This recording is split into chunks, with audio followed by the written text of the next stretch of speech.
Você sabia que Banabuiú antigamente se chamava Laranjeiras? No vídeo de hoje, vamos conhecer como a cidade começou, como foi se desenvolvendo e como se transformou no lugar que conhecemos hoje. Assim como vários outros rios que cortam o Ceará, o rio Banabuiú teve um papel importante para as primeiras pessoas que viviam aqui. Desde muito tempo atrás, coisa de muitos anos mesmo, já tinha gente morando na região, e dá para ver isso pelos vestígios que os povos indígenas deixaram, tanto em Banabuiú quanto nas cidades vizinhas. Para você ter uma noção, já foram encontrados vários tipos de ferramentas de pedra e outras peças com sinais de uso, que serviam para caçar ou preparar comida. Além disso, os arqueólogos encontraram alguns desenhos rupestres feitos nas rochas.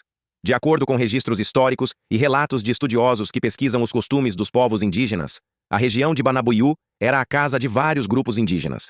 Tinha, por exemplo, os Potiguara, os Paiacu, Panati, Genipapo Canindé, Baturité e Ariú. A chegada dos europeus de forma mais definitiva por lá só rolou mesmo na segunda metade do século XVII, ou seja, lá para os anos 1650. Antes disso tudo, já tinham rolado algumas expedições para explorar e conquistar o interior do Brasil. Um exemplo famoso foi a do capitão Mor Pero Coelho de Souza, em 1603, junto com padres jesuítas, como Francisco Pinto e Luiz Figueira. Antigamente, a galera queria explorar as terras do interior para produzir carne seca, o famoso charque, couro e outros produtos ligados à criação de gado. Isso levou à criação de várias fazendas e áreas de produção ao longo dos rios, como o Jaguaribe e o Banabuiú. Mas claro, isso acabou gerando muitas guerras com os povos indígenas que já moravam ali há muitos anos.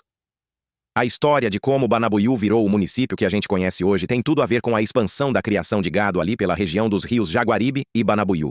Lá pelo século XIX, algumas comunidades foram aparecendo com gente criando gado e vivendo da agricultura. Um dos primeiros registros desse povoado foi a inauguração de uma capela para São Sebastião, em 1852. Mas a primeira vez que o povoado apareceu oficialmente nos documentos do governo foi só em 1899. Na criação de um distrito chamado Laranjeiras, que na época fazia parte do município de Quixeramobim. Esse povoado antes era conhecido como Poço Preto, e só depois passou a se chamar Laranjeiras. Lá em 1918, o distrito de Laranjeiras virou vila, mas só foi reconhecido oficialmente um ano depois.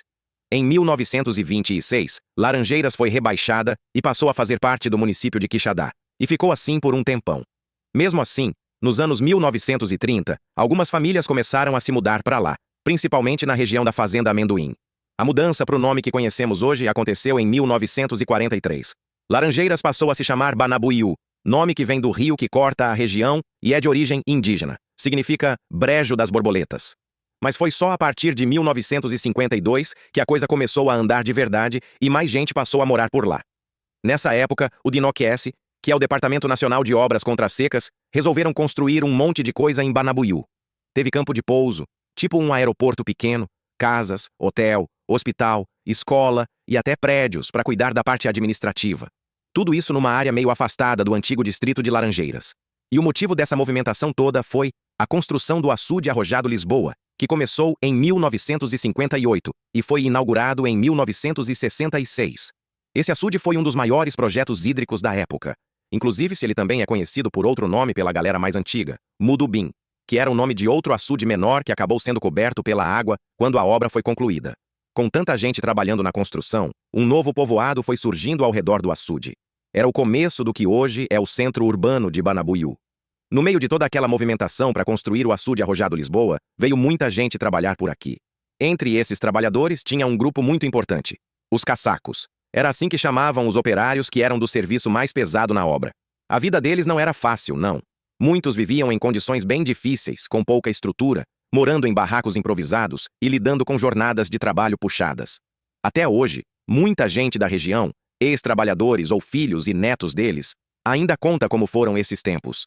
E apesar das dificuldades, muitos desses caçacos acabaram ficando para morar nas terras do que ainda era o distrito de Banabuiú naquela época. Essas pessoas tiveram um papel essencial na formação da cidade como ela é hoje. Foram eles que ajudaram a movimentar a economia local, fazer o povoado crescer e atrair mais gente. Graças a isso, Banabuiú acabou crescendo tanto que em 1988 finalmente virou município de verdade, com direito à prefeitura e tudo mais.